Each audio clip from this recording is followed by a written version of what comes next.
Welcome into this edition of College Football Smothered and Covered. My name is Barrett Salee. I appreciate you checking out the show. And yes, the show looks a little different today because I'm hanging out at my lake house on beautiful Lake Lanier. And so why not have a beautiful set of Lake Lanier? And no, it is not haunted. No, it is not cursed. It just has an appetite for high-end sunglasses. And that's about it. People who have issues here, they have issues here. It's a big lake. It's going to happen. So no, it's not haunted. It's not cursed. Neither is this show, because we're going to talk a little bit about college football, administrative season, SEC spring meetings, and the like. A lot going on, of course, in our world. And as I say every single day, every single episode, make sure you follow us on YouTube, Twitter, X, Rumble, Apple, Spotify, Amazon, wherever you are, wherever you get your podcasts. Please subscribe and hit that notification bell as well. This show brought to you by BetOnline, your number one source for NBA and NHL playoff games this season. Of course, you can get every stat, every matchup, live odds, whenever the games are played. And when it's over, head on over to the online casino, play a game of blackjack, poker, and unwind with over 150 slot games. Head to the website today. Use that promo code BELIEVE, B-L-E-A-V, promo code BELIEVE, B-L-E-A-V, and you'll get 50% welcome bonus on your first deposit. Bet online, where the game starts. And like I said, SEC spring meetings going on in beautiful Destin, Florida. And for those who have not been at this lovely event, no, it's not that exciting in terms of seeing the beach. You might see it a little bit, but most of the time you're sitting in the basement of the Hilton Hotel waiting for important people to come out and talk, and sometimes they do. Sometimes they don't. Sometimes they do, though. Greg Sankey, generally speaking, has media availability at the end of every day, just like he did yesterday, and he said that federal legislation is needed still after the lawsuit was settled and all of that stuff. My take on that is this. There will be nothing good that happens from federal legislation because all these people that are involved in this federal legislation have re-election in mind. They have the benefits of their state institutions in mind. And they've got their constituents in mind. None of them are the same. None of them are the same. So yeah, it's a nice idea. It's a great idea to have federal legislation involved if you trust the federal government. Show of hands, how many people trust the federal government? Bueller? No, I don't either. I don't either. If you're watching this on YouTube or Rumble, you saw my hand just drop straight down. Because I don't think anybody trusts the federal government, right? And it's not the solution here. The private sector is the solution. Figuring out exactly what each conference, what each power player wants to do is how this thing's going to get solved. But does it really need to get solved? That's the question that I keep coming back to. Is there really going to be a difference in how we operate as a sport? Not really. Not really. What are we doing here? Like what needs to be solved? Money? Already going down that track. $15 to $20 million in salary cap, so to speak. Okay, that has to get spread across the entire athletic department. Okay. Collectives? Yeah, they're going to work out NIL deals. It's great. Under the table cash? Yeah, that's going to exist too. Always has. Always will. So the pendulum was over here 20 years ago, right? Everybody's getting paid under the table. Moved over here with collectives and NIL, especially with the Tennessee-Virginia lawsuit. Wide open spaces, right? What we have now is exactly what we should have, and that is a foundation for what schools can pay, a supplement with NIL collectives, and then whatever else happens underneath. Is federal legislation going to stop tampering No. Is tampering new? No. It's happened forever. You don't think in the graduate transfer era there were some conversations happening under the table? Jeremiah Masoli, Jake Coker. You don't think there were some conversations happening? Troy Aikman way back in the day. Come on. You're kidding yourself if you think those guys just, hey, magically I'm going to go from one Power 5 school to another. It's happened forever. It's happened forever. So what Greg Sankey said Memorial Day night, it's a nice idea. Having the federal government involved is a nice idea. Does it have any chance of working whatsoever? No.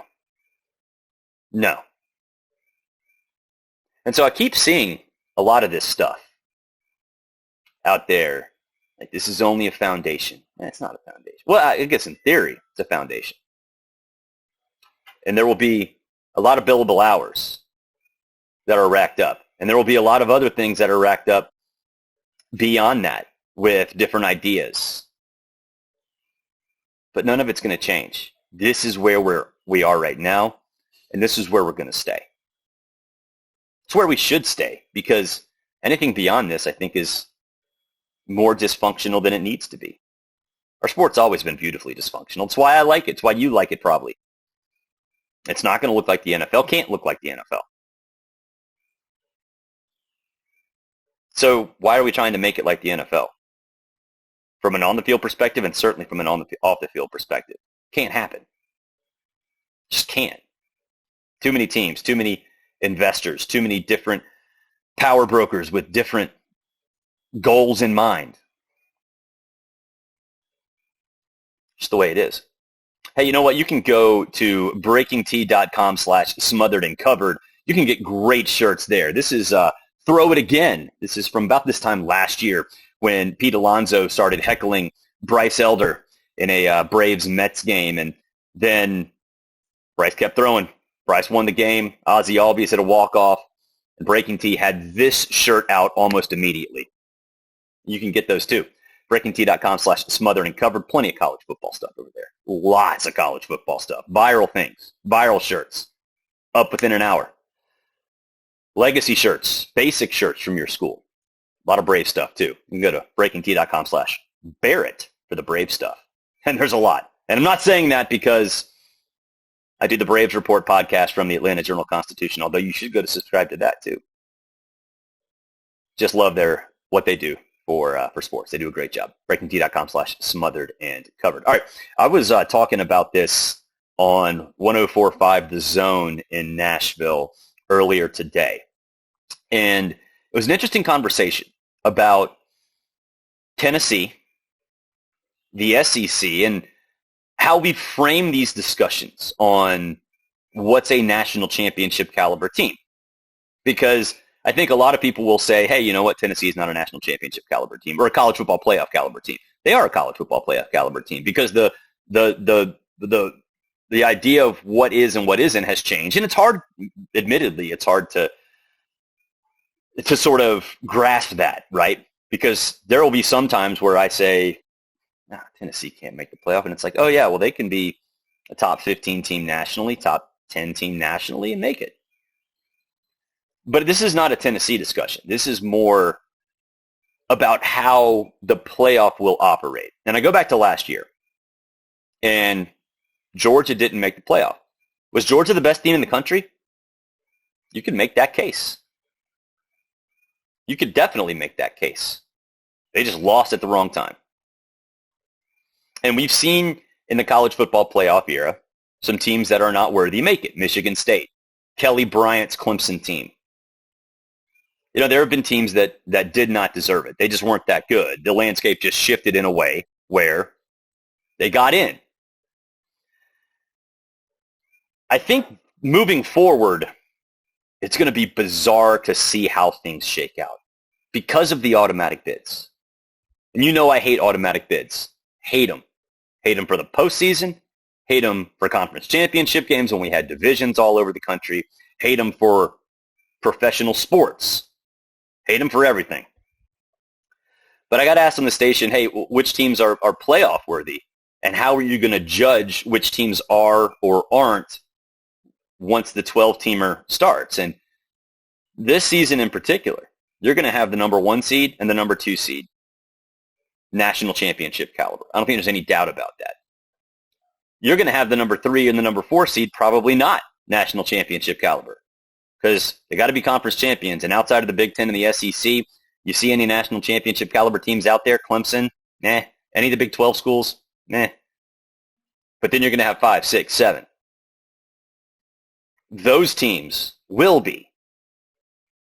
And so it got me thinking, how much does that bye really help?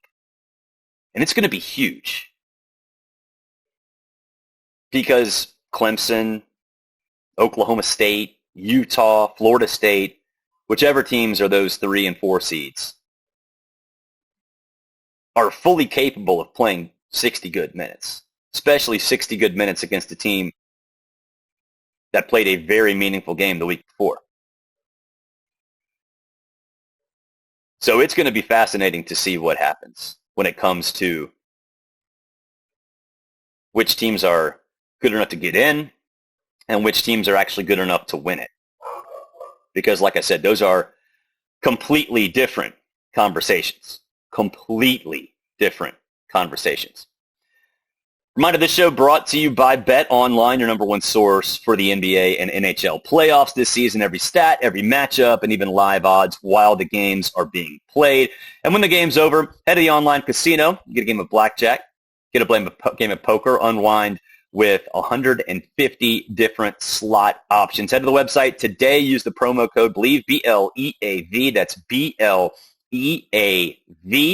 And you'll get a 50% welcome bonus on your first deposit. Bet online.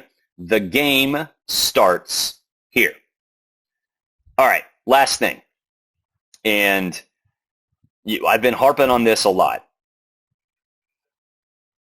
But I was on the Don't At Me podcast with Dan Dockich earlier today. Of course, he does a great job over at Outkick. And we got into a long discussion about which teams are capable of moving up into new conferences from the Group of 5 to the Power 5 or Power 4 now and being successful.